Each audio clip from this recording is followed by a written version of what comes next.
بسم اللہ الرحمن الرحیم۔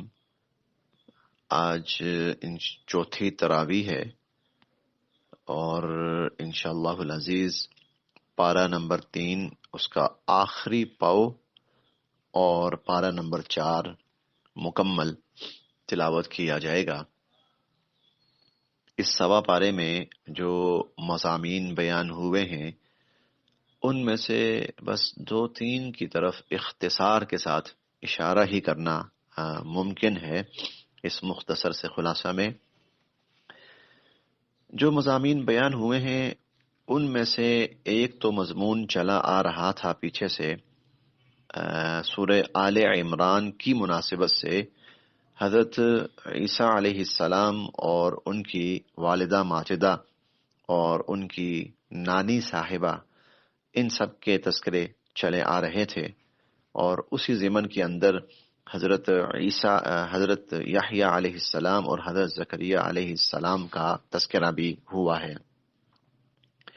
اختصار کے ساتھ اس کی تفصیل یہ ہے کہ اللہ رب العزت اپنی قدرت کاملہ میں بے مثال ہیں۔ وہ جب کرنا چاہیں، جو کرنا چاہیں، جس شکل میں کرنا چاہیں، جس طرح کرنا چاہیں، اللہ رب العزت اس پر قادر مطلق ہیں اور وہ کر سکتے ہیں اور وہ کر کے دکھاتے ہیں۔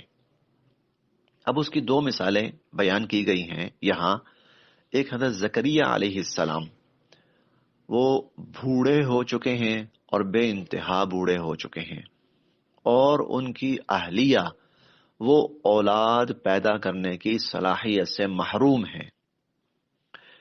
اولاد کوئی نہیں ہے، بوڑھے ہو چکے ہیں، لیکن اللہ رب العزت سے دعا کرتے ہیں، اور دعا کرتے ہوئے بھی یہی کہتے ہیں کہ اللہ میں بے انتہا بوڑھا ہو گیا ہوں، اور واشتعل الرأس شیبا اور وہن العظم منی، ہڈیاں گل گئی ہیں، اب تو یہ حالت ہے، اور سر جو ہے وہ سفید ہو گیا ہے بالکل، یعنی بڑھاپا پوری طرح چھا چکا ہے۔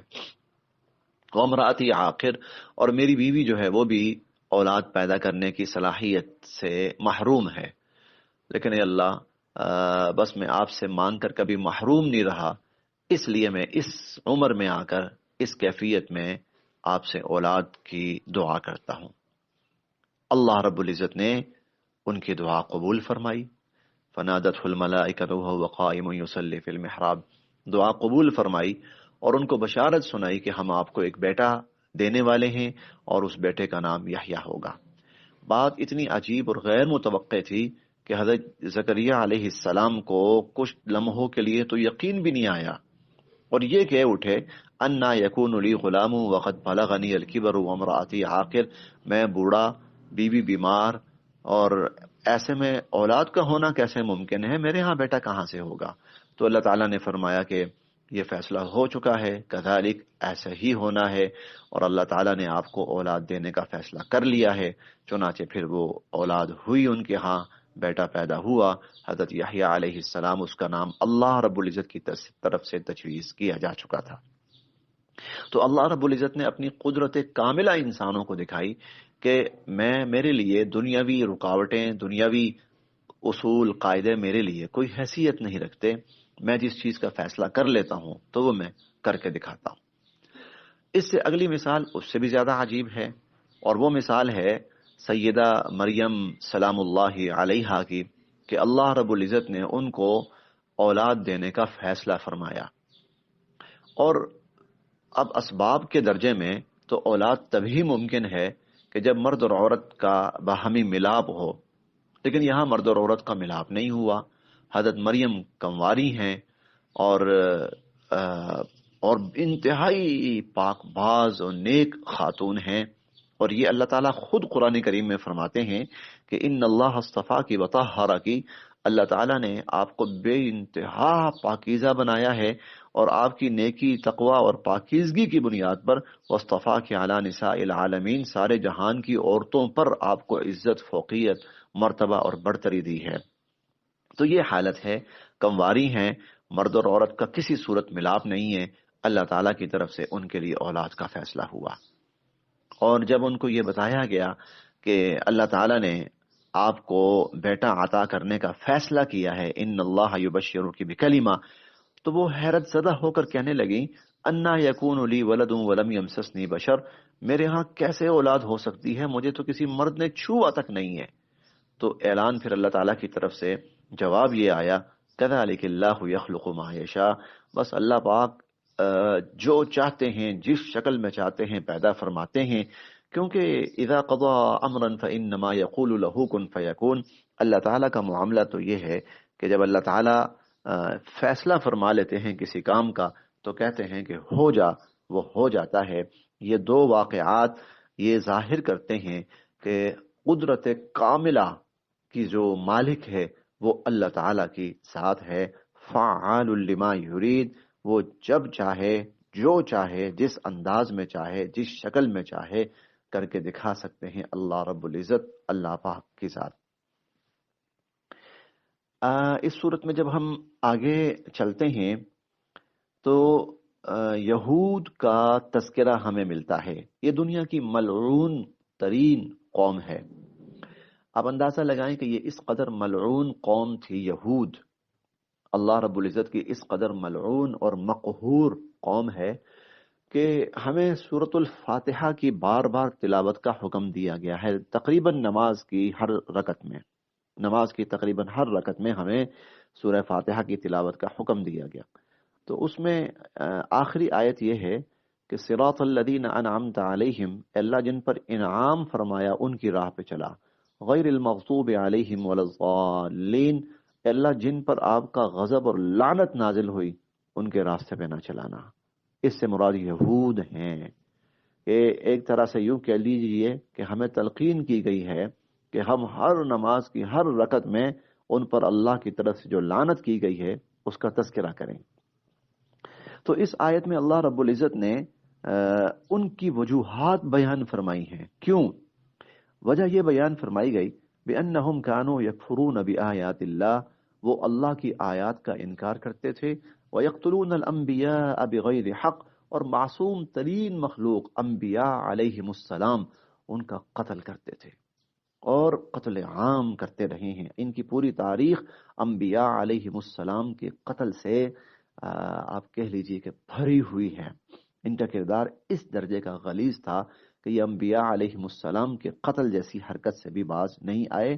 باقی تفصیلی تذکرہ تو آگے انشاءاللہ 6 پارے میں آ رہا ہے۔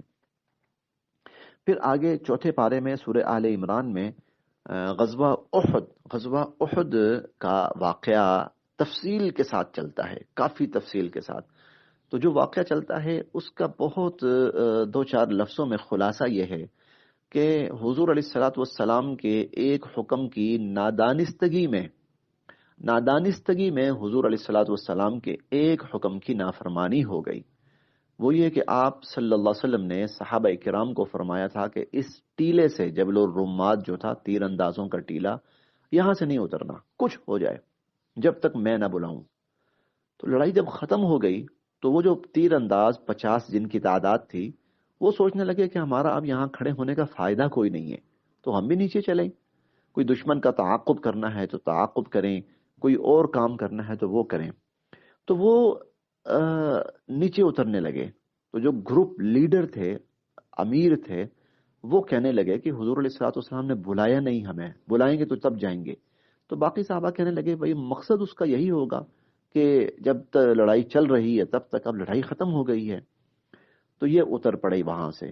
بس ان کا اترنا وہ مسلمانوں کے لیے بہت بڑے نقصان کا باعث بنا کہ وہ کفار جو وہ پلٹ کر جا رہے تھے، یہ جگہ خالی دیکھی تو پلٹ کے آئے، یہاں پر حملہ کیا، صحابہ کرام جو چند رہ گئے تھے ان کو شہید کیا، اور مسلمانوں کے عقب سے پیچھے سے ان پر حملہ کیا۔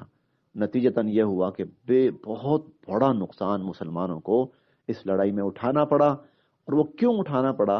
حضور علیہ الصلوۃ والسلام کے ایک حکم کی تعمیل میں نادانستگی سے نافرمانی ہو گئی تھی۔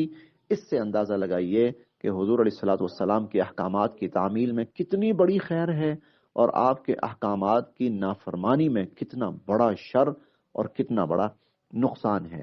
یہ اس کا بہت مختصر سا خلاصہ ہے۔ حالانکہ مسلمانوں کو فتح مل چکی تھی، مسلمانوں کو فتح مل چکی تھی، لیکن اس کے باوجود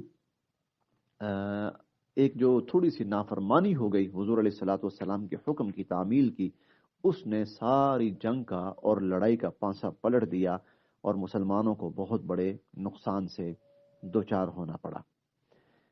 اس کے ساتھ ساتھ اللہ تعالیٰ نے ہمیں ترغیب دی ہے کہ ہم ہمہ وقت اللہ کو یاد کریں اور اس کا ذکر کریں۔